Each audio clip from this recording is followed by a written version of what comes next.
Good evening, everyone. You made it to Tuesday, February 17th. We will now begin with roll call. Councilmember Brandon Whedon, Councilmember Angela Jefferson, Present. Councilmember Joan Caffey, Present. Councilmember Eileen Swarthout, Present. Councilmember Megan Sullivan, Present. Councilmember Peter Agabi, Present. Councilmember Kelly Von Holtz, Present. Mayor Liada Dahoff. And I am also here. Please join me in the flag salute.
And when I came here, mainly I resided in Olympia, but I stayed away from Tumwater.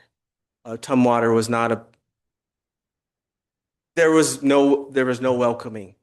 No one told me the story of George Bush.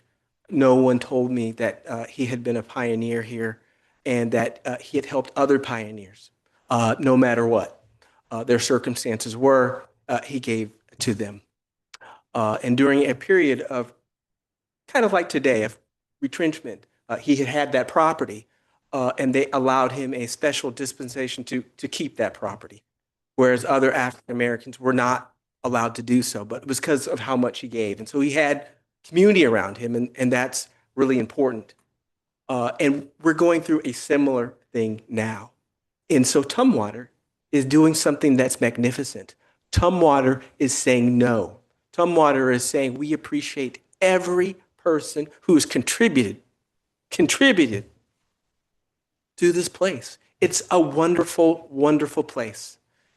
And what I'm looking for is for the city of Tumwater to create an infrastructure. And I'll just give you an example. I moved here in 1980. I had an incredible hard time in the public schools here because of racism. But there was a person that helped me. It was Dr. Thelma Jackson. She helped me get through middle school. Found an alternative school where I could get the education to support going to Evergreen. But there was also a woman named Barbara O'Neill, and she ran Barb's Soul Food, and that was my first job. And you had to show up on time for the job. You had to do the job. You had to get the food handler's permit for the job, and that job helped me to write my essay to get into Evergreen. And then when I got into Evergreen, I was 16, and everybody else was at least 22 and up. And so they were really annoyed to have a 16-year-old like moving around and doing stuff. And so there was a gentleman named Stone Thomas. And so what he would do is in the morning, he would get up and jog with me so that I would be tired by the time I got to class at 9 in the morning.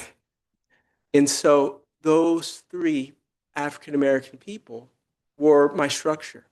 Those three African-American people are that is my history. That is history that maybe will never go down in a book, except for Dr. Thelma Jackson. Many people are going to write books about her for years and years to come. But that is the nugget. And I guess the last thing that I'll say is that we lost a true icon today. Jesse Jackson, the first time that I ever saw him in a church, I was 6 years old, and he was magnificent. I remember he ran for president, and I watched his speech this morning, and he talked about when his grandmother made a quilt out of all of this material, but threaded together. And separate, it was nothing, but together, it's magical. And I think together we're less. I mean, I got that backwards. Together we're more.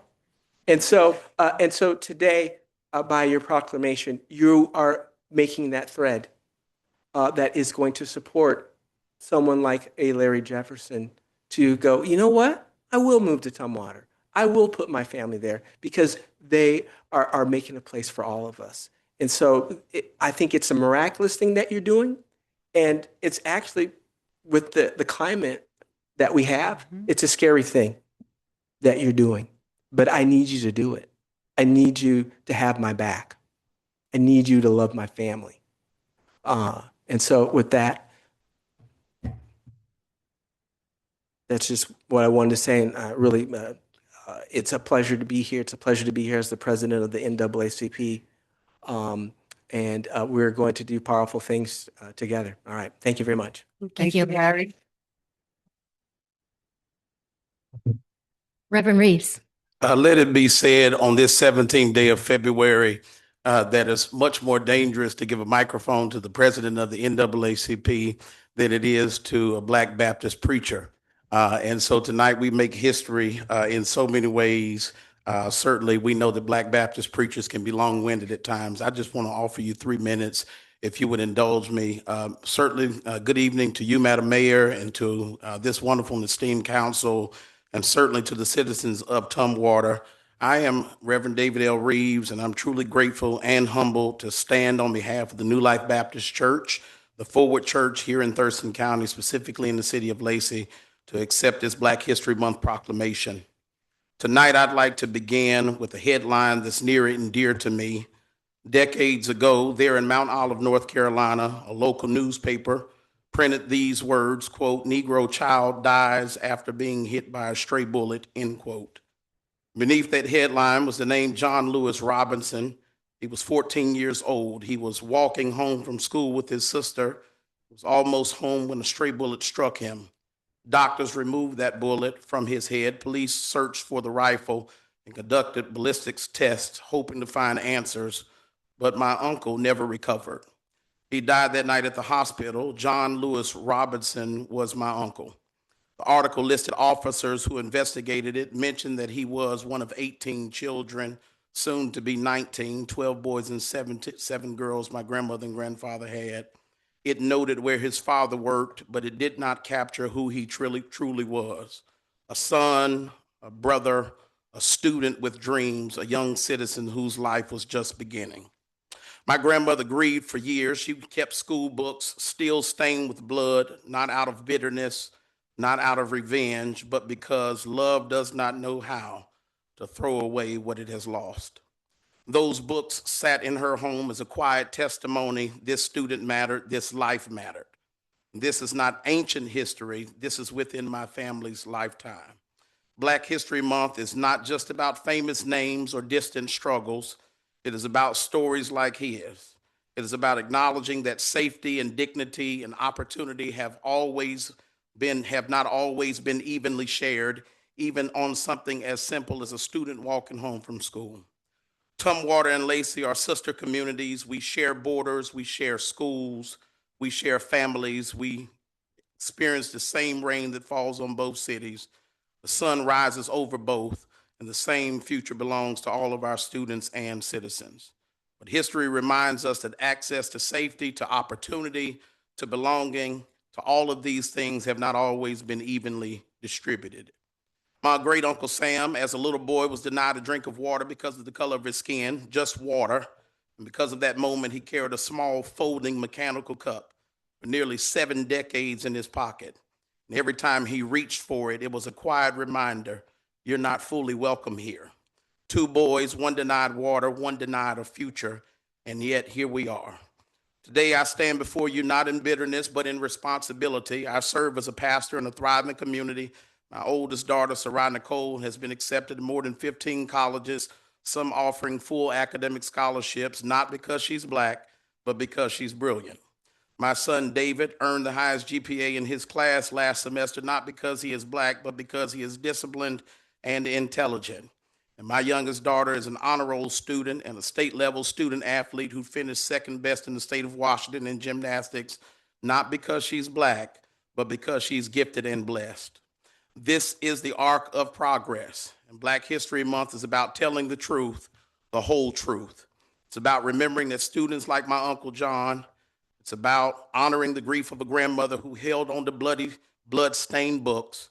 It's about recognizing resilience without forgetting the cost.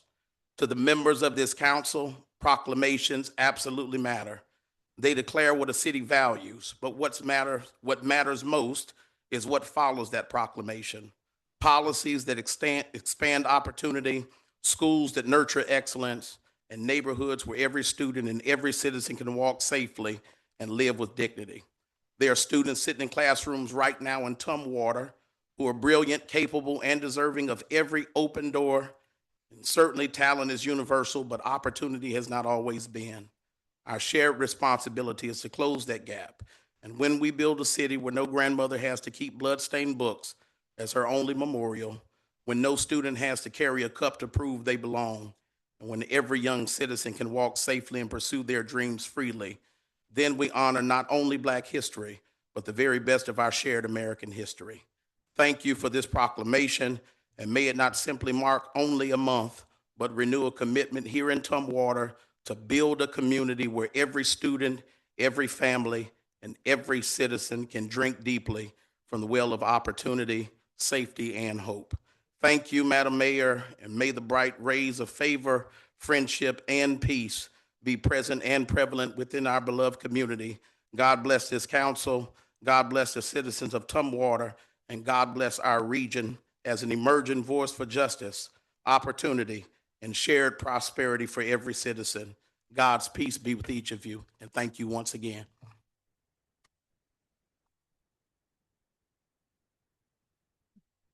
We are also joined by Talana Reed with NAACP. And I don't know if you want to go after Reverend Reeves, but I'd like to give you some space if you'd like to. Okay. No one wants to go after Reverend Reeves. Got it. Noted. This is an opportunity. I will open up your mics if council would like to say some words, and then we'd like you all to stay just for a moment to give some proclamations and do a photo op with you to memorialize this moment and to hold us accountable as we move forward together. Council, would you like to say anything? Mics are open. I would. I feel like somehow I was on the same, I wrote down some words to say tonight, and Black History Month it's a reminder of our nation's history, and it's the painful parts as well as the powerful ones. And the loss of, as I was thinking, what am I going to say? Then, the news comes across about losing Reverend Jesse Jackson, and he was an icon. Like I'm an 80s kid and 90s, and our class motto was a quote from Reverend Jackson, and he really focused on how, working with equity is not a part-time job. It's something you have to commit to, and you have to do it every single day. And we're all a part of this. You mentioned the quilt that his grandmother made. We're all a part of our community, whether we live in the finest neighborhoods or the worst. Like, we're all a part, we all have a voice to carry. And when we're together, it's stronger and better. And our community itself was founded by a Black man. And that isn't talked about enough, about George Bush and why he was allowed to own property when other Black Americans were not. And he came here. And so we drive down these streets of Tumwater because of a Black man. And we get to where we're going because of a Black woman. Dr. Gladys West was the math wizard that created GPS. And I don't know anyone who can get around these days without that. I can't. I don't even remember what did we do before that? We had maps. AAA. How do we do it? How do we? But so just like it's a part of our history. And like you mentioned, Reverend Reeves, you have to remember the bad as well as the good so we don't forget and we don't keep recreating. So I appreciate you all being here. I appreciate that we're able to recognize Black History Month in Tumwater, and I hope that we continue to be a more welcoming community where everyone feels like they belong. Thank you, Mayor Pro Tem. So, Councilmember Gabi and then Councilmember Jefferson. the thing with history is when you write the history and don't give a full account of history, you don't know. And people say, what have Black people done in America? So just yesterday, I was reading the history of the 764th All African American Tank Battalion that fought from France, Belgium, all the way into Nazi Germany. Now, why am I talking about them? Because when white infantry soldier and tank crew could not break into Germany, General Patton requested for them, and they kicked ass all the way down into almost got to Berlin. Do you know one of the leader, I forgot his name now, he was from some little town in Mississippi, got injured several times, told them, you got to withdraw. No, he died of his wound. They were given a citation, Medal of Honor. You know, they never got him. They never did. Until Clinton actually gave only 3 medals. At that point in time, many of them are gone. So the story of America, I wasn't born here. Sometimes I shake my head. I don't understand. My dad fought in World War II in Southeast Asia. You will never hear that Black and African soldiers fought in Asia. He was a platoon leader. He was an infantry soldier with decorated medals. We got work to do in America. A lot of work to do. History has been waiting. We can't correct what happened in the past, but we can correct what happened in the future. So on that note, I rest my case. Thank you, Counselor. You weren't making it, you don't, yeah, thank you. Councilmember Jefferson. Yes. The civil rights and the fight for justice is alive and well in Tumwater. I have a good news story to share with you. Full disclosure. Myself, Reverend Reeves, and attorney Larry Jefferson are founding members of the NAACP of Thurston County. And it started with a phone call from Dr. Jackson. She said, Angela, Larry is thinking about starting this chapter again. We have more and more Black people moving into the community, Lacey, Tumwater, Olympia area. We have some issues. We have some pain in the community. We have some trauma in the community from parents. Kids are getting assaulted in school, abused in school. You always hear me talking about it. So she said, Angela, are you on board? And what can I say? Of course I'm on board, Thelma. So we went to New Life Baptist Church, the oldest church, 50 years in this community, where we decided we're going to come together. We needed a secretary. I'm in. We needed a second vice president. Reverend Reeves said, I'm in. We need a president. Larry said, I'm in. We need a treasurer. Dr. Jackson said, I'm in. And she's still a treasurer. So I'm proud of this city. I'm proud of this community. As an immigrant, this means so much to me because I feel a love and I feel a respect when you voted for me overwhelmingly to represent you here on this dais. And with that, I say thank you. Thank you, Councilmember Jefferson. Councilmember Sullivan. It's hard to find words to say thank you to each of you who have spoken, who have shared your stories. And I would just echo what my seatmates have said, that Black history is Tumwater's history, is Thurston County's history. And until every kid, every family feels safe and welcome, we have work to do.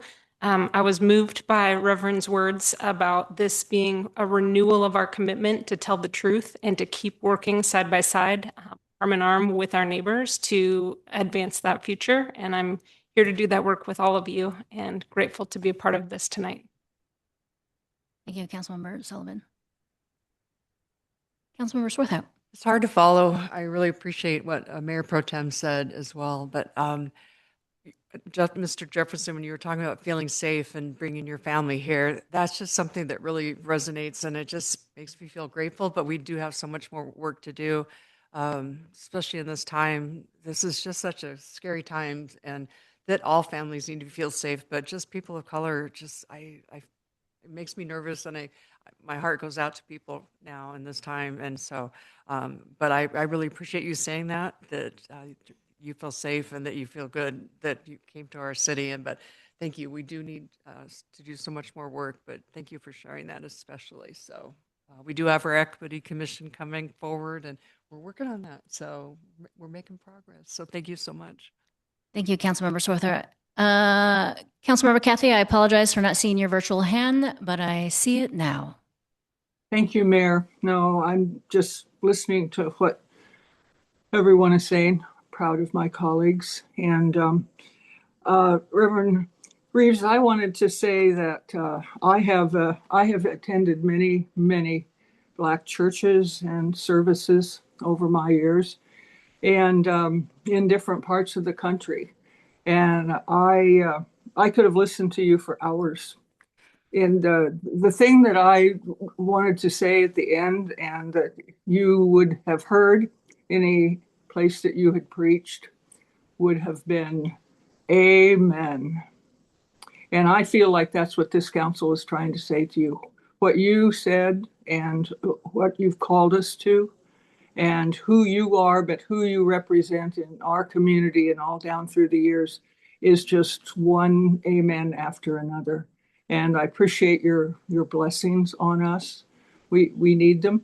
And this when this group commits to something, we try very hard to do it, and often we accomplish it. So I just want to say your presence here tonight reminds me of the times that over my lifetime, that I heard Jesse Jackson. And I met him in person in California. And you are definitely carrying his torch. And I appreciate that you're here. And I believe you can count on the Tumwater City Council. And I just want to say amen. Thank you, Councilmember Kathy. Councilmember Whedon. I want to say thank you to both of you for getting up and speaking. It's now lost to me that this is my first proclamation, and I'm honored to do this. It's not enough at this time to just say we're not racist. You actively have to fight racism. And we need to make sure that we address our history and our past so that we do not continue to repeat history. Your stories, your lives that you've lived are valuable. Continue to speak. Hold this council accountable. Hold myself accountable. I have your back. I will be there. I will stand beside you. And I just appreciate your stories. So thank you very much for being here. Thank you, Councilmember Whedon. What everyone said, right? The reason why I really wanted to sit in this seat with my seatmates is to model the way, and that's going to be uncomfortable, and that's okay, and I'm willing to do that, and that's why I'm sitting in this seat, right?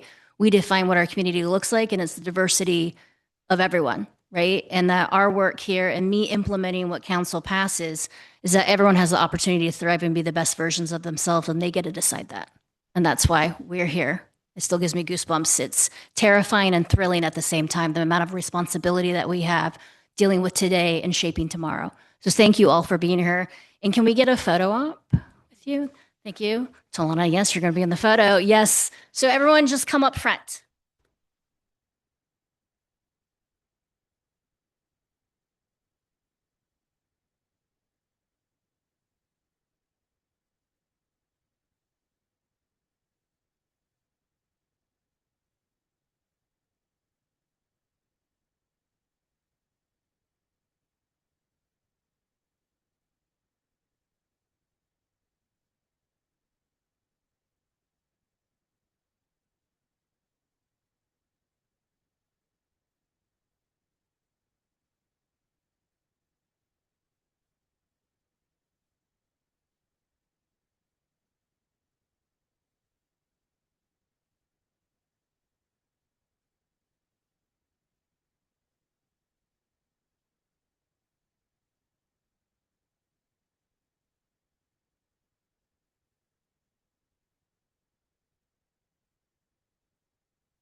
For the next 2 weeks at the New Life Church, certainly the next 2 Saturdays from 12 to 4 p.m., there's an opportunity to take advantage of our pop-up Black History Museum.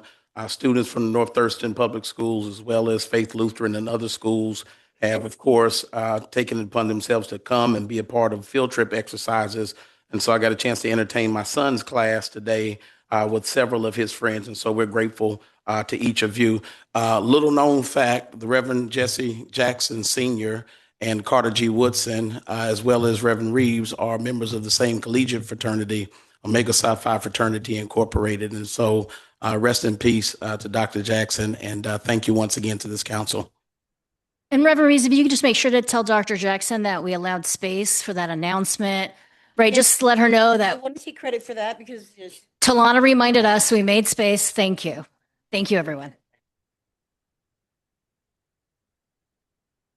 Next, we have employee recognition. Chief Hurley, I don't know how you're going to go after that, but let's bring everyone in so we can stare at everyone.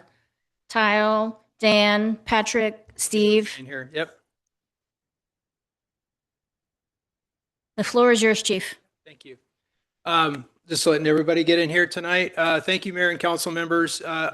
We want to recognize some folks tonight, not just, it says employee recognition, but we actually have a member of the community here we want to recognize as well. This all stems from an event on January 5th where we had a member of our community have a very serious medical emergency.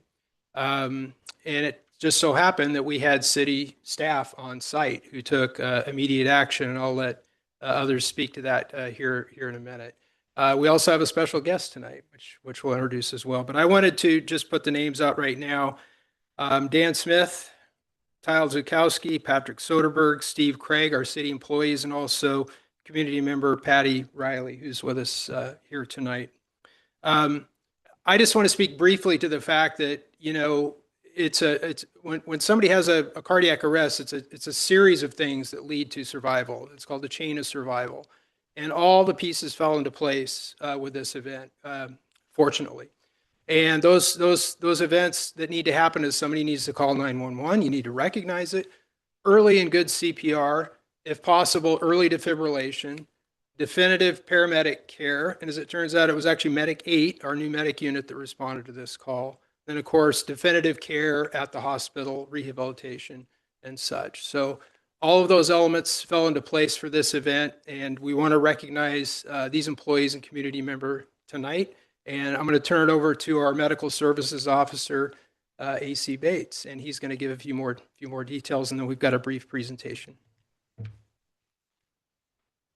Thanks, Chief. Esteemed Council, Your Majesty.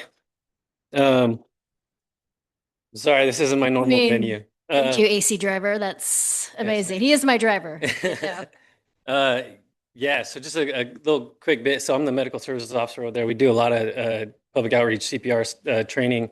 And this is a really cool night for me. In a cardiac arrest, when the heart stops pumping effectively, crude numbers, we preach that about 10% chance of survival is lost every minute that somebody isn't intervening. The official response time for Medic 8 on the 5th was 7 minutes.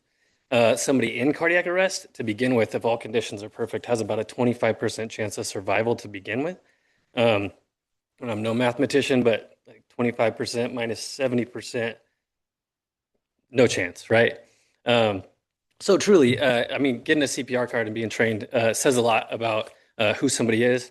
But in the event that somebody dies in front of you, having the wherewithal and the courage to put hands on and do what has to be done. I mean, that's truly a harrowing experience. The first time all of us went through it, it's shocking. But we get paid. So when people who don't get paid to go through that and to bear that burden, volunteer and jump in, I think it says a lot about who they are. And I'm super honored to get a chance to recognize them today. On top of that, I just want to point out our crew did a fantastic job that day, like we do all the time. I'm super proud of these guys. Mr. Jack Thompson is here. He was the paramedic in charge of that call. When I got there, it's amazing. As you know, I went through all the ranks, and I was a paramedic for 10 years, and now I get to be the MSO. When I show up to these things, and I just see smooth operation and good medicine and good teamwork and communication, and then lo and behold, our city colleagues in there getting their hands dirty and being heroes is really cool for us. So it's not always a good outcome. We deal with a lot of bleakness, a lot of heartbreak. So it's really important to me that we celebrate the wins. And we get to do that with some extended family tonight. So that's really cool. Yeah, so I'd like to just offer our thanks and admiration for Kyle and Dan, Steve, Miss Patty, and Patrick. Truly heroic efforts that day. They absolutely did save a life. And the coolest part about that for me tonight is the reason we're all here right now. We have a special guest of honor, Mr. Tom Donuts.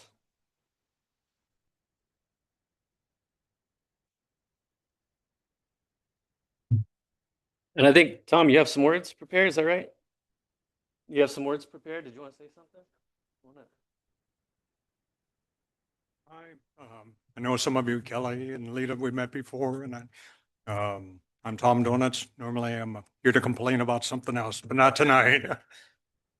Tonight here, I'm here to say thank you, and as I start to meet more and more people, I realize how many people it actually took to save my life.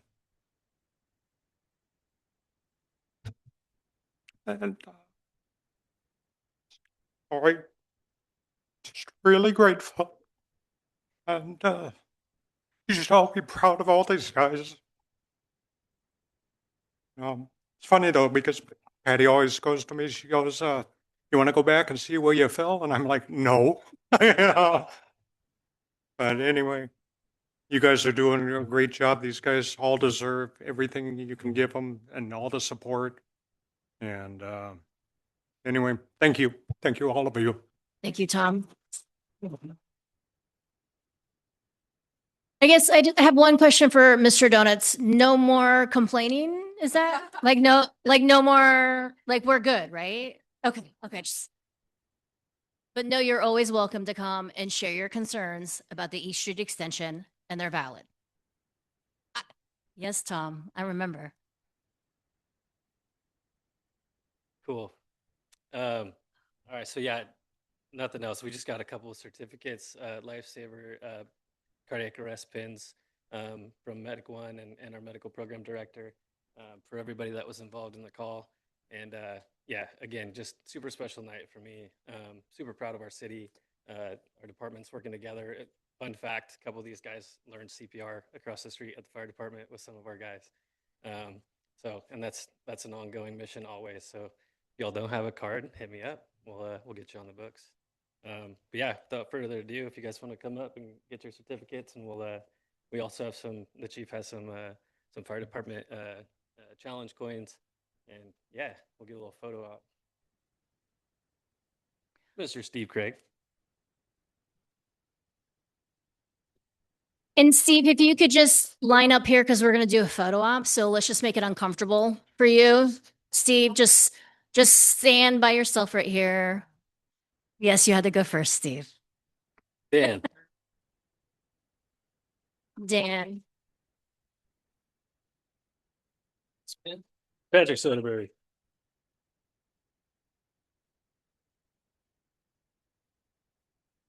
Kyle Zukowski.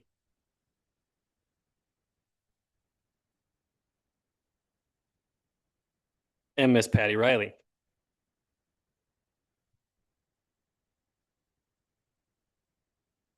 Patty, we'd love a photo. And then does Mr. Donuts get a coin as well? And can we do a photo with Tom? Did he do CPR on anybody that day? No, absolutely. Can we all go down and take a photo with everyone? Oh, and Mr. Jack Thompson needs his save pin as well.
I will. Good.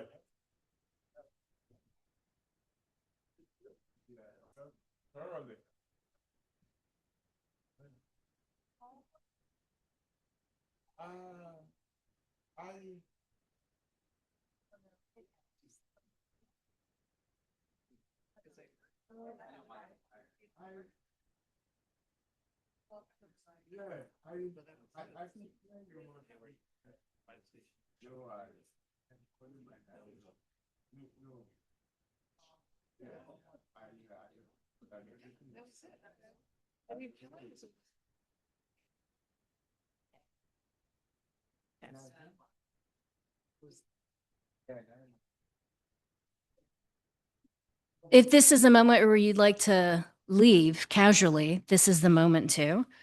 We're going to transition to public comment. Tracy, what do we have? What do we have? Who do we have? What are we doing? Hey, at this time, we will receive public comment. You may comment on items relating to city business not scheduled for public hearing. When I call your name, please come up to the podium, speak to the microphone, and state your name and contact information for the record. Each individual will be limited to 1 3-minute period to make their remarks, regardless of the number of topics they wish to address. Speakers may not comment upon, promote, advocate for, oppose, or speak against a pending initiative, ballot measure, or candidate. All comments shall be directed toward the council as a whole, not to individual council members and not to members of the audience. Please refrain from disruptive behavior such as booing, hissing, audible comments, cheering, or clapping. We have 2 people that have signed up for public comment. The first one will be Don Baker. Please go ahead and come up to the podium. If I would have known I was following that, we would have come a different night. But good evening, Mayor and council members. For the record, my name is Don Baker, and I serve as president of the Thurston County Realtors Association, representing over 750 real estate professionals who work with buyers and sellers across our community every day. We do support energy efficiency, we support informed consumers, and we support policies that help homeowners reduce costs over time. What we do not support is implementing a new requirement at the time of listing without fully understanding its impacts. Our members are on the front lines of housing affordability. They see firsthand how even modest additional cost, inspection requirements, or administrative steps can create barriers, especially for first-time buyers, seniors on fixed incomes, and households already struggling in a tight housing market. Because of that, we are concerned about moving forward with a mandate that directly affects every residential real estate transaction in Thurston County without full and transparent engagement from the professionals who implement those transactions daily. There are still unanswered questions regarding housing affordability impacts, transition timing and delays, enforcement and liability, administrative capacity, and potential fiscal implications, including possible REIT-related risks under state law. This is not a small policy change. It is a structural change how every home is brought to market, and one in which our association and members were not meaningfully engaged during the development process. Please also note that at no point did our organization formally support advancing a mandatory home energy score requirement at time of listing, regardless of testimony or claims that state otherwise. For that reason, we are asking for a straightforward and reasonable action. Please pause the ordinance. Conduct thorough due diligence and engage stakeholders, including the real estate community, in a meaningful way before advancing a mandate. A pause is not a rejection of energy goals. It is a commitment to getting policy right. We stand ready to participate constructively. We want to be part of the solution, but we cannot support moving forward without careful evaluation and broad collaboration. And thank you for your time. Thank you, Don. Jen, I apologize if I butcher your last name. Tremont. Good evening, Mayor and council members. My name is Jennifer Turnett, and I am the Executive Officer at the Thurston County Realtors Association. Last week, I submitted a question to the city administrator, as well as all of the county and city managers throughout jurisdictions regarding RCW 82.46.037 and whether a mandatory home energy score audit prior to listing or sale would implicate the statute's prohibition on point of sale or listing triggered requirements. To date, I have received no substantive response from any jurisdiction. It sounds like people are working on that. But RCW 82.46.037 restricts jurisdictions collecting additional REIT 2 from imposing requirements related to the listing or sale of residential real property. If the proposed audit must be completed before a property can be listed or sold, it appears to function as a listing triggered requirement. This raises a legitimate statutory compliance question with a lot of money at stake. It's important for the council and taxpayers to understand whether this proposal has any impact on REIT authority. We respectfully request clarification on whether a formal legal review has been completed and whether the city can confirm the proposal complies with RCW 82.46.037 before any movement occurs on this HES ordinance. Thank you. Thank you, Jen. I'm going to look to Administrator Simmons, and your mic is on. I know Councilmember Sullivan had noted that email. Thank you, Jen, for sending that. And I know staff are, do you have an update for Jen? There we go. Thank you. For the record, Paul Simmons, City Administrator. And yes, we responded that we received the question. We are working with our legal team, and we've asked staff to include it in the work session, a response to that question in the work session next week. Next week. Perfect. Yes. Thank you, Jen. Thank you, Administrator Simmons. Tracy, anyone else? I currently don't have anybody else signed up, but is there anybody else in the audience that didn't have an opportunity to sign up that would wish to speak? And I do not have anybody online. Thank you, Tracy. Moving on to the consent calendar. Does any council member wish to remove an item from consent? If not, I would. Oh, yes. Thank you all so much. You can. This is a perfect time to leave. Thank you so much. Nice to see you, Kevin. Nice to see you, Chris. Thank you, Don. And thank you, Jen. If no one wants to pull an item, I would entertain a motion in a second. I'll move to approve the consent calendar. I have a motion from Mayor Pro Tem Von Holtz and a second from Councilmember Swarthout. Any discussion? All those in favor, please say aye. Aye. All those opposed, same sign. Motion passes. Item number 7, council considerations. We have Administrative Services Department. Michelle, what do you have for us tonight? Good evening, Mayor, Council. This evening, I'll be asking Council to authorize the Mayor to approve the creation of a payroll technician position, as well as add an executive assistant position to the Police Department. A little bit of background on this. Payroll administration is one of the city's most critical operational functions. We currently rely on a single payroll officer to complete payroll. This includes payroll for every employee in the city. We are currently authorized for 275 positions, insurance deductions, retirement deductions, and also implementing the complexity of all of the different bargaining agreements that we have. More specifically, police and fire are very complex with different specialty pays, overtime calculations, and different premium pay assignments. So the absence of a trained backup for payroll really creates a vulnerability for the city in that function. Not having someone there in case someone is sick or not able to be here, that creates a significant amount of risk that we see at this point. Just a second. Michelle, would you like questions throughout, or would you? We can do questions throughout. Okay, Councilmember Jefferson. Okay, so what is this new position going to do when that other individual is working? They'll be assisting with completing the entire payroll process. So just for an example, in 1997, the city was authorized for 130 positions, 136. We had one payroll officer. We're now authorized for 275, and that's one payroll officer. So historically, that's more than doubled the number of people we're completing payroll for, including, like I said, the complexity of the different bargaining agreements. Okay, so are they just going to be working on the police and on the fires payroll, or?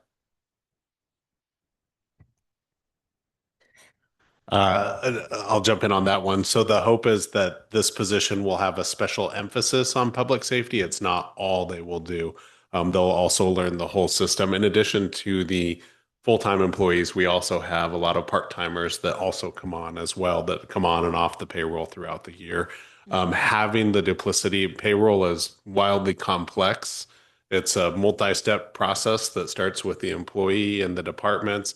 And then there's some administrative support that happens within the departments, and then it comes over to the finance department, and then they do the final processing. And the information that they process is only as good as what's submitted. And it's hard for one person to memorize every union contract, every position status when someone's getting special pay because they're training or they're a K-9 unit, but then they take a shift that's on patrol that doesn't qualify for that. And so you just start to see how these layered bargaining units have created a pay structure that's really complex. And so to have someone who can really dive into those and specialize in it, and then also in addition to that, provide some duplicity and some backup and some support and a second pair of eyes so that, you know, as you're marching towards this payroll deadline, there's a couple of people that can look and do the checks and balances.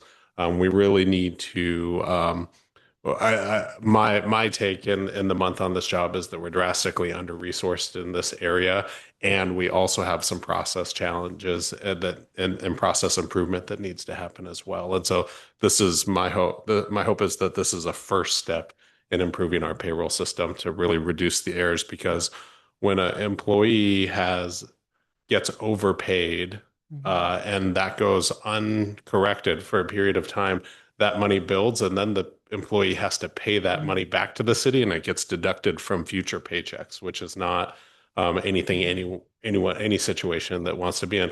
Or if we've underpaid, then it's a situation where people weren't being compensated to the level they should have been, and then we end up having to back pay folks. And so payroll errors really do have major impacts on folks' livelihoods, and it's something that we need to address better.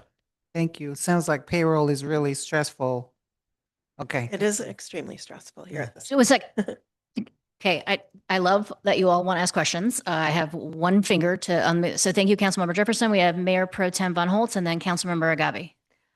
I'm just wondering, do you know typically in a city with 275 allotted employees, how many payroll techs there might be? Because to me, I love a work-life balance, and it seems like there couldn't be. Like you can't be sick because everybody's depending on you, and also I like to receive my paycheck every month, and I want it to be the right amount. So can you give us an idea of what?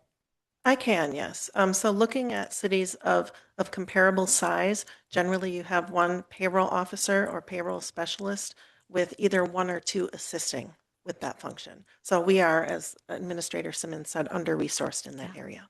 Okay, thank you. Thank you, Mayor Pro Tem Von Holtz. Councilmember Agabi. So mine is pretty much a confirmation. So your payroll system is automated, right? It is correct. Okay, so if I am hired, you enter all the information in the payroll system. The only time you're going to do any changes if my benefit or whatever changes, right? There's actually quite a few changes, so it would be changing anytime someone changes a payroll deduction that they might have, whether that be based on retirement or benefits.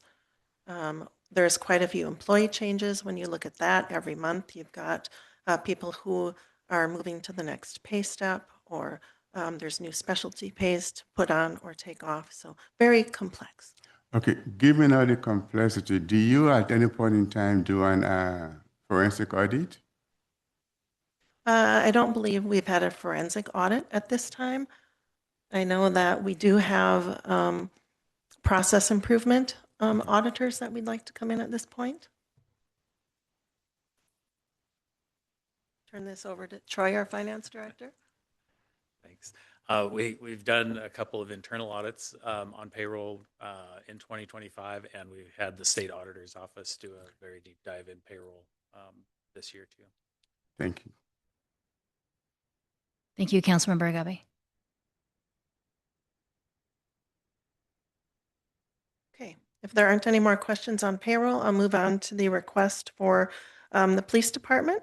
We're asking to authorize an executive assistant position for the command staff. Currently, a lot of the administrative functions are falling on the command staff themselves to do their own administrative support. This has definitely caused a gap and created inefficiencies for the command staff themselves. Delayed administrative processes and really increased the workload pressure that command staff is doing that for themselves.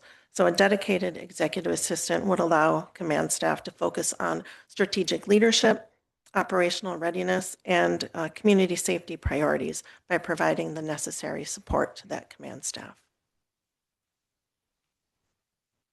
And if anyone has any questions, we do have Chief here, and we also have our finance director if you are interested in looking at what the budget looks like right now. He has prepared a few slides for you. I say, let's look at the slides. Yes, Troy, please. You did the slides. Yeah, I saw that. You're going to do the slides. It's going to be amazing. Well, thank you. Just to kind of set expectations, when I was planning for tonight, I was just going to sit here and be ready if there was a question like there was a minute ago. So I have not really practiced this presentation. I put it together today when I heard there were some budget questions. But thank you for the questions, because if there's questions, we want to answer them. And we want to do it as timely as we can. So we know there's a lot of cities and other entities locally, regionally, that are having a lot of struggles with their finances right now. So I want to give you a little bit of an update for 2025, how we performed. We all know the budget for the 25-26 biennium was built on spending down fund balance, and happy to report we haven't actually done that yet. Troy, could you repeat that? Can you put the microphone up low and then repeat that? Yes, we have not actually spent down our fund balance yet. Please proceed. So some things to know. The books are not closed yet for 2025. There's still some revenues coming in. There's still some expenses coming in, or expenses going out, however you want to put that. When we do a biennial budget, so we'll go to the last budget. For the budget we're in now, that was in 2024, in the middle of the year when we're kind of putting that together, doing the revenue projections. So that means we have to estimate the last half of 2024, plus estimate the budget for 25 and 26. And so when we start off with our budgeted fund balance, that's an estimate. It's not necessarily accurate. And I pointed out there too that finance is down 1 FTE from COVID. Troy, are you open to questions now, or do you like Yes. Councilmember Jefferson to wait? Councilmember Jefferson. Yes, it says still down 1 FTE from COVID. Is that a recruiting issue, or are they ill from COVID and still recovering? That's a good question. Thank you. No, that's when COVID hit, departments were asked to cut about 10% of their budget. So in finance, that was 1 FTE. And as we recovered from COVID, that FTE was never approved to refill. Okay, thank you. Thank you, Councilmember Jefferson. Okay. Michelle stole my thunder on this one already. As I was trying to answer questions, I thought, okay, I know we've got a lot more staff today than we did 30 years ago, but how can I find that out for sure instead of just make that assumption? And I found Melody, who started here when she was 12, our other clerk, and still works here. So she's been here for about 30 years or close to it. And she found some budget documents from 1997 that did show that we budgeted for 136 staff. And today that's 275, so a little more than double. This one is an assumption, but Carlos is here if I'm wrong. I assume that our fire and police contracts are much more complicated today than they were 30 years ago. And that's an affirmative from the chief.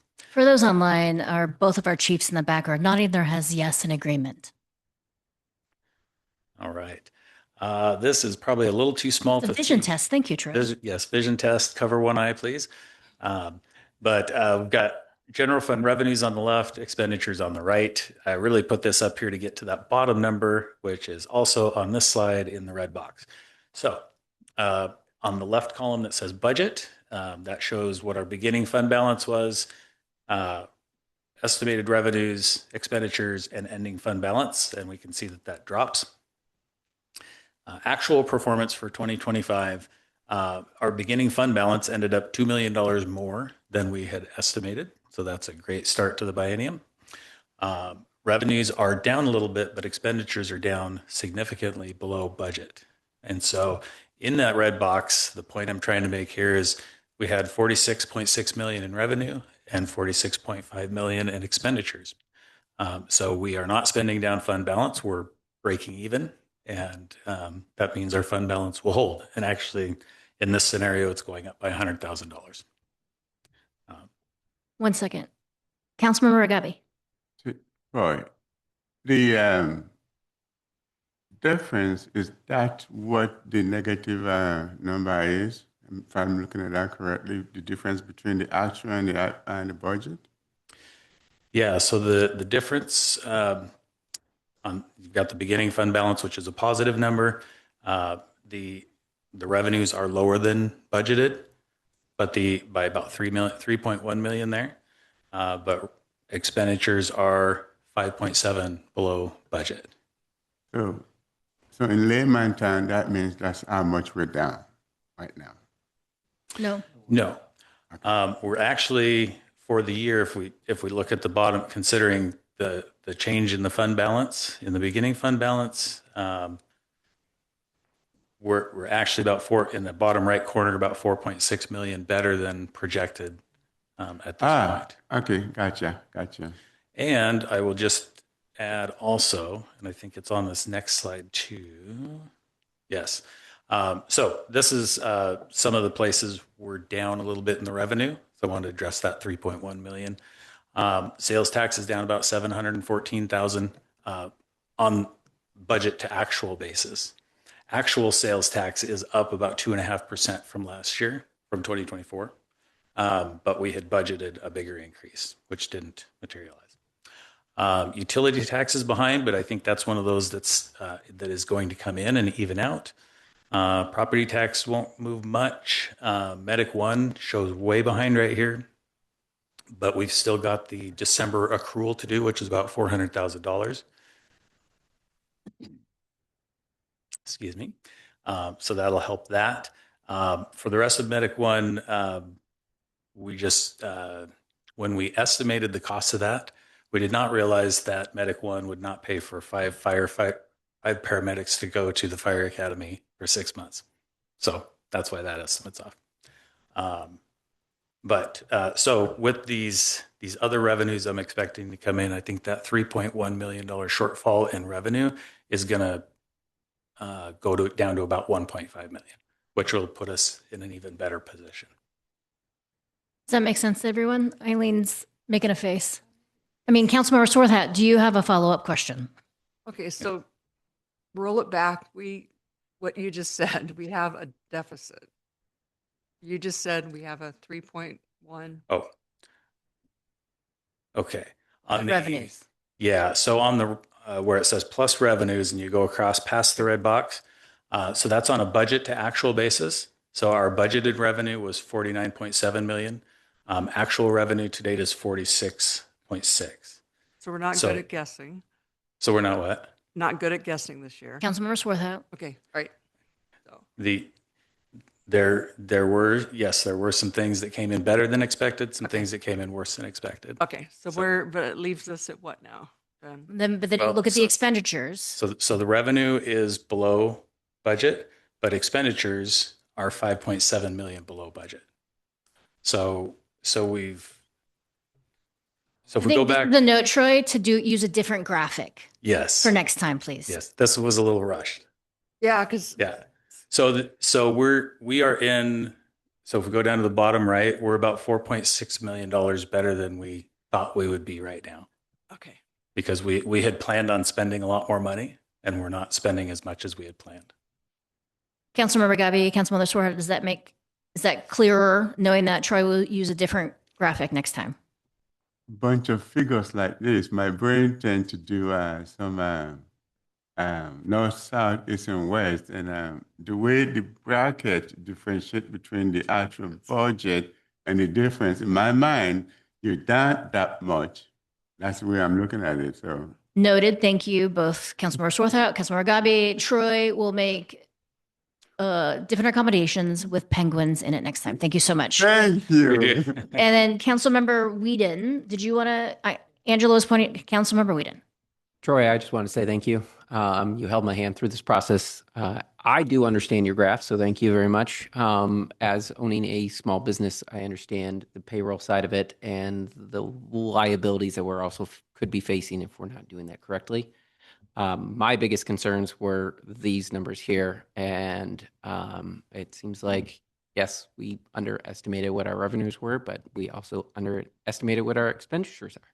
So from discussing it with you, it seems like we're in a very good place overall. So I just appreciate your time and going through the process with me. Thank you. Yeah, of course. And just so you know, too, some next steps. We'll have Budget and Finance Committee next week. So we'll have some more information for the Budget and Finance Committee then. At your March 7th council retreat, I'll be there to present some more budget information.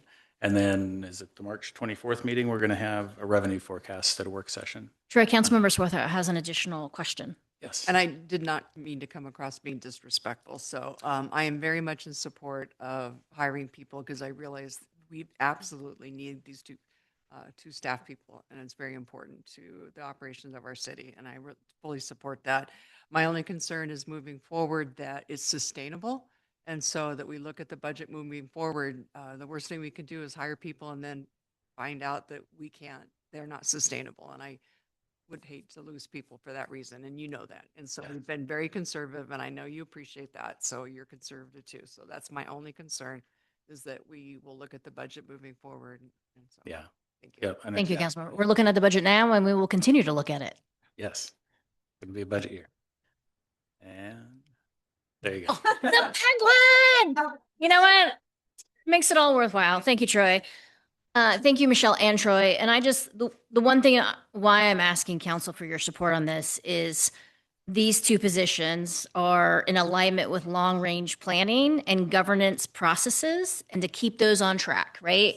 The last thing we want to do is mess with people's money, and we need to get that right, right? So that's why I'm asking you for support on this, because we've looked at it, we know we're behind, and really the leadership right now, we're doing catch up, and we need to deal with external, and we also have to deal with internal, and that is our staff. We've got to make sure that their paychecks are right. So that's why I'm asking for your support. Councilmember Whedon. Going over the fiscal notes on the payroll, the grades of each one of the employees, it has a range. Does that include full benefits package, or is that all included in one? That is just salary. The benefit package is in addition. Thank you. Thank you, Councilmember Whedon. Any other comments, questions, compliments for Michelle and Troy? If not, I would entertain a motion. Got Councilmember Jefferson, then Councilmember Agabi. So if approved today, when will they be on board? Next week? Councilmember Jefferson. That's all I have, Mayor. I would hope within 8 weeks, Councilmember Jefferson. Thank you, Councilmember Jefferson. Councilmember Agabi. For me, I don't see any reason between the two new staff that will make or break our budget. It's just, to me, it's negligible. So it don't make a difference. Thank you, Councilmember Agabi. Councilmember Sullivan. I want to thank the staff for a clear presentation. I see a clear need, and I am in support of this. And if there isn't further discussion, I would make a motion that we move forward with this as presented. Motion by Councilmember Sullivan, a second by Mayor Pro Tem Von Holtz. Any further discussion? All those in favor, please say aye. Aye. Opposed, same sign. Motion passes. Thank you so much. Next, we have Chuck Denny, real estate purchase and sale agreement for 4315 Tumwater Valley Drive. Chuck, what do you need from us tonight? I need your permission, your approval to move forward and enter into a purchase and sale agreement for the property at 4315 Tumwater Valley Drive. And maybe we can go to that. Oh, I have the slide clicker, don't I? The property we were talking about, commonly I think referred to in the community as the Lodge Building. It was originally built in 1988 by the Pabst Brewing Company as a corporate retreat. It had event space as well as 5 hotel rooms. And when Pabst corporate people would fly into town, that's where they would have their meetings and events, and that's where they would stay. Taken over by Miller. I don't remember what year. Miller also used it for special events. We had a close relationship with the Miller management and used it for several Parks and Recreation events at that time. After Miller left, it was sold to the Serendipity Child Care Center and used for over a decade as a child care and a youth private school. It's been empty for about a year. A little bit about the building. I even have a pointer here. Look what I did. Okay. Oh. The building is right here. It's really centrally located to a lot of what we do in Tumwater, certainly in the center of the city, located next to the Tumwater Valley Golf Course, the driving range where we hold our special events on the 4th of July, Brewfest, and some other things we have in the works for this summer.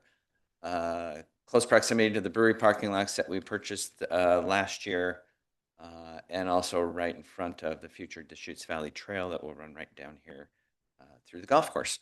Not far from Brewery Park and Historical Park. It's a fantastic location.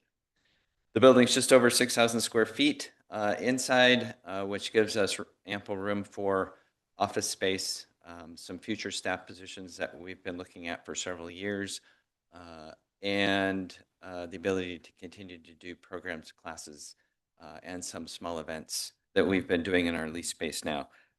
It comes with almost 2 acres of land, 1.8 acres. Much of that property has been let go naturally, so it's covered with Scots broom and Himalayan blackberry. But as you've seen with our fabulous park staff, they already are looking at it and making plans to turn that back into a beautiful facility like it was when the brewery owned it and took care of it. And we'll be working on creating an example of some more xeriscaping like we've done out in front of City Hall. So it's lower maintenance, native plants, pollinators. I think it's going to look really great. Take a little time, but it'll look really, really great in the end. The building's in great shape. It has some new things. It has a new roof. It has a new heating and air conditioning system. It has some new flooring. It was inspected last year, and no major problems came from that inspection. The original asking price for the building was $2.2 million. The appraised value last April was $1.9 million. The county assessor has it listed at $1.815,200. And the purchase price that we have agreed on with the seller is $1,565,500. So I think a great value for a building of that size with almost 2 acres of land.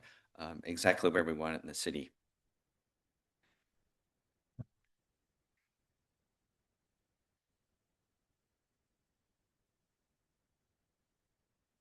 I have a couple of slides from Troy, and I don't know if you were planning on talking about those. This is our current facility. It looks a little bit like a police impound yard, but we're currently leasing it from Kaufman and Associates. It's inside it, and several of you have been there. It's serving our needs there. It's also shown us the capability of expanding and having a space that we can use for more than office space. If we've had several events and classes and meetings and things in that building, it's a similar size to the Lodge building that we're looking at. So I think that's going to work out really well. Finance-wise, I'll step aside and let Troy step in and go through his slides. All right. So because Parks and Recreation needs more space, we're growing, the city's growing, the department's growing. We can attribute a lot of this to growth, and which allows us to use park impact fees and Metropolitan Park District money to help pay for it. That lessens the impact on the general fund, which is helpful for our fund balance and everything else. So this is kind of the estimated funding split that we would use for that upon your approval. Councilmember Jefferson. Yes. Will the community be allowed to use this space for certain events, or is this just specifically for city use? We'll evaluate that. We have a new event center in town. We don't want to be in direct competition with that. But as we look at what kind of programming can happen in the space, it really becomes a cost-effective study. How much would it cost us to do that in a city facility to really make it? Everybody says, well, you could just rent it out and make money. But cities don't make money at very many things. Because of all the processes, like the payroll that we just talked about that people don't think about. It takes X amount of employees to do all these things. So for us to set a rental rate and manage that and manage events that would happen at a city facility and the impacts of that, we'll really have to do those calculations and see if it makes sense for public events. All right. Thank you.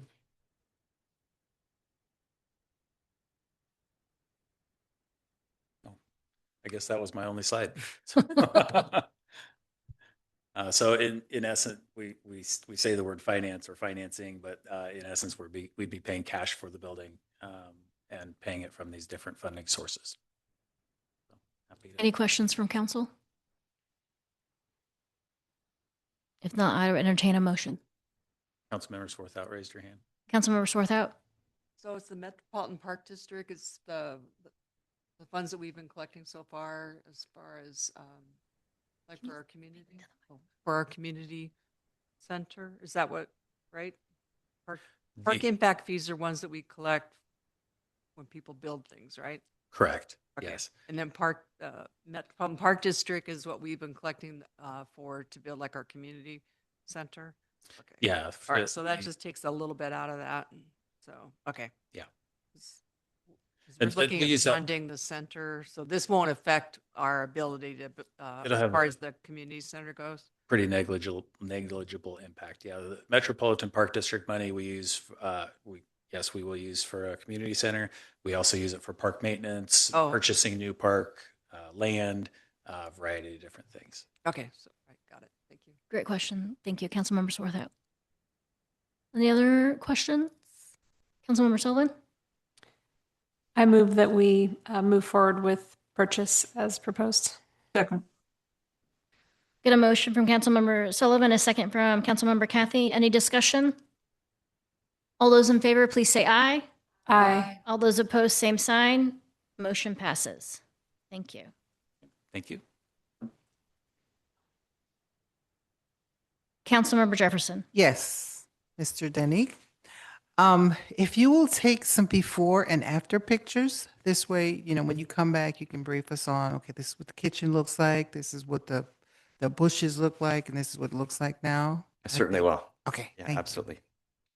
If there's also a way, we've talked about work sessions to do a couple of visits. If we could try and do this as a visit as well, we want T2, we need to check the proposed port property, right, for prospective community center. If we could also add the lodge visit for council, that would be awesome. Thank you. Absolutely. Okay, thank you. Does anyone want to wait for Chuck to go sit down and then bring him back up? Because we could totally do that. Thank you, Chuck. We are now on to the mayor city administrator's report. My update is we have a budget and finance committee on February 27th. And I would like to ask council to start thinking now about budget requests. We have 2 new council members. We're going to spend a lot of time at our budget retreat and moving forward of where we're at, where we want to go, how do we get there, how do we work backwards? And this is an opportunity to think about things that you're really passionate about. Some examples have been the food safety, food opportunities, community gardens, community services, the project with Rebuilding Together Thurston County for doing repairs on seniors' homes, right? That council's been able to get those in the budget as a pilot or to test it for a biennium. So my update is to ask you to start thinking about what you're seeing, what you're hearing, and what we could do differently to provide those services, right? That's how the mobile outreach team came about. That's how other things have come about, right? Councilmember Agave's had great ideas. Councilmember Jefferson has great ideas. Councilmember Swarth has great ideas. Councilmember Kathy, this is the time to start thinking about that so then we can give those to staff when they're proposing and we're presenting the budget to you, that we incorporate those elements. So start thinking about the things that you're hearing and seeing and what that could look like to influence and impact change in Tumwater. So that is my update. Administrator Simmons. Thank you, Mayor. Just a couple of quick things. We have a Public Works Committee meeting on the 19th. And just a reminder, it's a new time. We're at 11 a.m. for those that are tracking. Also, committee related, Councilmember Agave resigned from the Public Health and Safety Committee. And so we have a vacancy there that we're hoping to fill. So if you have interest, please reach out to myself or the mayor. Councilmember Sullivan. I would be very interested, but I would want to look at the full set of committee assignments. And I was wondering if we could have a little bit of time so I could check schedule. That sounds great. Thank you, Councilmember Sullivan. And then lastly, if you'll notice, the agenda shrunk a little bit, and that's because we merged the committee reports with your council reports. So as we go to council member reports, please incorporate any committee reports as part of those as we look to get more efficient with our meetings. Yeah, I'm excited about it. I'm not going to start with Councilmember Swarthout. Okay, let's start with Councilmember Weed and we'll go this way. And then we're going to end with Councilmember Kathy because she's going to bring it home. So Councilmember Whedon, what's good? I met with Sarah Hawk, the Executive Director of Joint Animal Services. I had my first orientation with her, and then we followed up with a Joint Animal Services Committee meeting on February 9th. For JASCOM, it was a great year. We just kind of recapped it, went over 2025, the highlights. They performed 3,823 exams, which was an increase of 35% from 2024. There was a total of 1,860 total procedures, which was also an increase of 46%. Their foster placements were up considerable amounts again, 63% for dogs and 15% for cats. And they have a ton more volunteer hours. So it was great for JASCOM. Also, I met and did my orientation with Council Member Swarthout for the Visitor and Convention Bureau.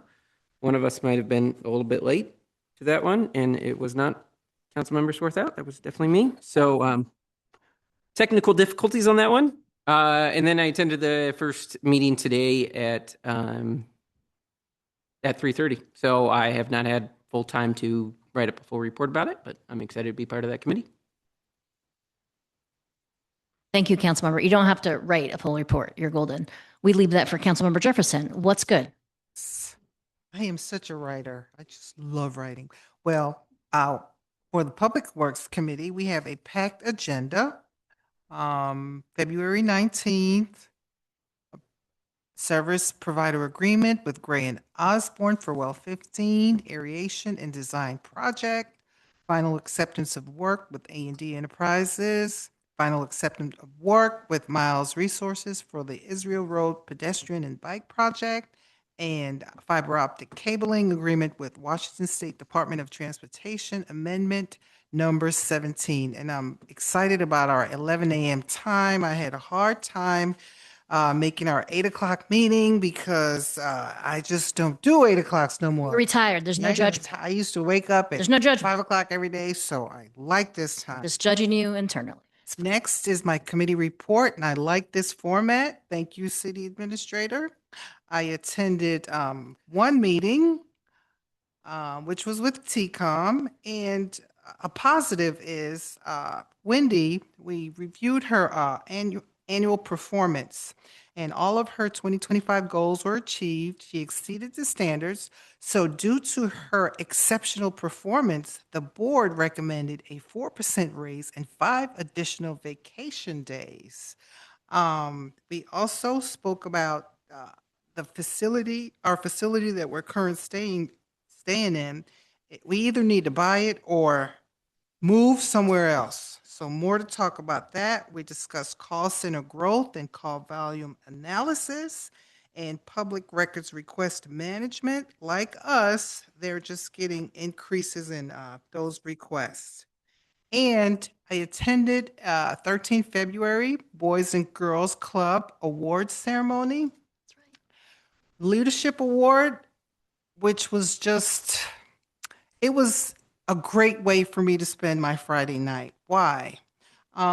Because the Boys and Girls Club, and it's a shame that I didn't even know where the Boys and Girls Club was located at in Tumwater, shame on me, but it's such a place of belonging and trust. There was a lot of trauma stories there, and I just felt the care and the concern for those young adults. Are we going to talk about our winner, Mayor? Well, Or should I they weren't from mention? Tumwater, so I wasn't really going to. Yes, from Tumwater. A foster child wants to become a police officer. So hopefully it's going to be here in Tumwater, right, Chief? We've connected him with Chief Giles. They met that night.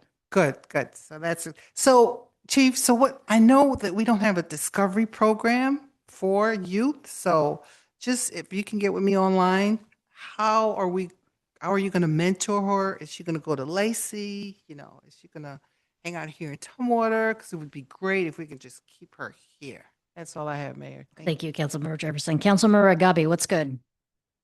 So on Wednesday, I was supposed to have the Transportation Board meeting, but the state of Washington wanted me to represent it. So I wasn't able to attend. I had Zoom for 25 State, and I was hosting for the state of Washington. So that was that. So I didn't make that one. So on Thursday, we had the Opium Abatement Council for a hot minute, and we discussed the letter that is being cycled back to other jurisdictions for signature and for their comment. And this coming Thursday is when we are actually going to be having our very, very first full meeting. That's me. Thank you, Councilmember Agabi. Mayor Pro Tem Von Holtz. Thank you, Mayor. On Tuesday, February 11th, we started out the day with our public health and safety meeting where we voted to move the interlocal agreement with Thurston County for emergency management to our consent calendar. And we had a great presentation by the county, and it's just, we're very lucky in Thurston County, and in Tumwater. So that was great. And then I had my first lot board meeting where our mayor doesn't have big shoes to fill, but she has little hands. And so I did my best, and it was the mayor had these little to explain. The mayor had these little hands that she used at those meetings. And so when I got to my seat, there they were. And so I did my best. It's going to take some practice. But I will represent you well, and the city of Tumwater, of course. And we had a work session where we heard about what's going on in the legislature, which was really interesting. And then we moved to our business meeting where we did board officer elections. Commissioner Ty Menzer is president again, and Carolyn Cox from City of Lacey Council is vice president. I think I agreed to be an alternate for something, and so I will see how that goes. And we just did over a year ahead overview for 2026, and there's a lot of amazing projects coming up with LOT that they're going to start this year. And I also attended the Boys and Girls, and that was an amazing evening, and there were so many great children. It's just such a good, it was a feel-good event, and the fact that there's somewhere where people can go and belong. And there was one member who had been like since she was a toddler, it sounded like. So like our kids are growing up with the Boys and Girls Club, and it was an amazing event. That's awesome. Thank you, Mayor Pro Tem Von Holtzen. I miss those tiny hands. Councilmember Sullivan, what's good? Thank you, Mayor. I had the honor to attend the African American History Month proclamation at Thurston County today. I also participated in Thurston County Opioid Prevention Task Force, which met 1 week early, so it met last week on Friday. And they wanted the public to know that there is a screening of a movie called Screenagers and a discussion about in the digital age, youth substance abuse and prevention.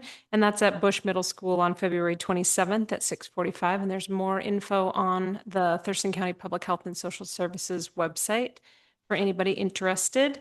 I also had the privilege of attending Thurston County Chambers Distinguished Leader Awards, where Chief Keeles, Director Dan Smith, and Administrator Simmons were also present. And I was telling Chief Hurley that I've now finally reached out to staff to ask for their support so that I could meet with chiefs and department heads and learn more about your needs and how I can best serve you guys. So thank you. That's great. Thank you, Councilmember Sullivan. Councilmember Swarthout, what's good? Oh, thank you, Mayor. I attended the Thurston Regional Planning Council meeting on February 6th. I managed to get myself elected chair. So nice work. Yay, Tumwater represents now. So, and one of the more exciting items that we just discussed was the Human Services Transportation Plan and also the Regional Safety Action Plan update that we received. And so those were two hot items. And now I've got to get myself back into speed doing the going to general government. It's a whole different language now that we do that's compared to being in public works as far as doing RFPs and things. So we will be bringing, and I got myself elected to that one too. So I will be chair of the General Government Committee, and we will be bringing this information to you on the emergency, transitional, and permanent supportive housing feasibility study, council direction on the RFP, scope, objectives, and framing questions. So that'll be coming back to council as well. So perfect. Thank you, Councilmember Sullivan, and thank you for carrying a larger load. Much appreciated. Councilmember Kathy, bring it home. I think you had me be last because you wanted me just to say amen. I mean, that also works. That also works. Yeah, and let us out of here. I will quickly say that you'll be hearing more about this, but at the SWAC meeting, Solid Waste Advisory Council, we got an update from the what do I want to say, all of what's going on at the government level about all the bills and different things and those that impact our area. And one of the things that you probably noticed is the disposable bottle bill that's going around. There's quite a bit of conversation about that. Not everyone is excited about it, and others are tremendously excited. So I want to keep you up to date on that and who's where and maybe how we could speak out like we did. We carried some of the weight on the bag ban back when. So that was one of the main things I wanted to mention.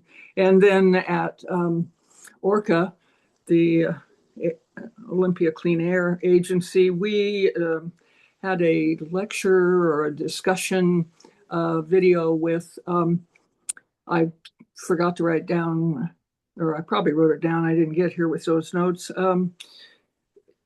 From a woman, and I believe it is the University of Pennsylvania, who is an expert on the inside air and air pollution and working on some of those things that really came up during COVID and so forth, and how outside air affects inside air more than we realize. So if you're in a fire zone or something like that, and you're inside and you have all your windows closed and you're feeling good about that. It's not that you shouldn't do it, but the impact of the outside air on our inside air is greater than was understood before. So we're going to be going over some of what she lectured us and discussed with us during that hour next time. So I'll have some more details.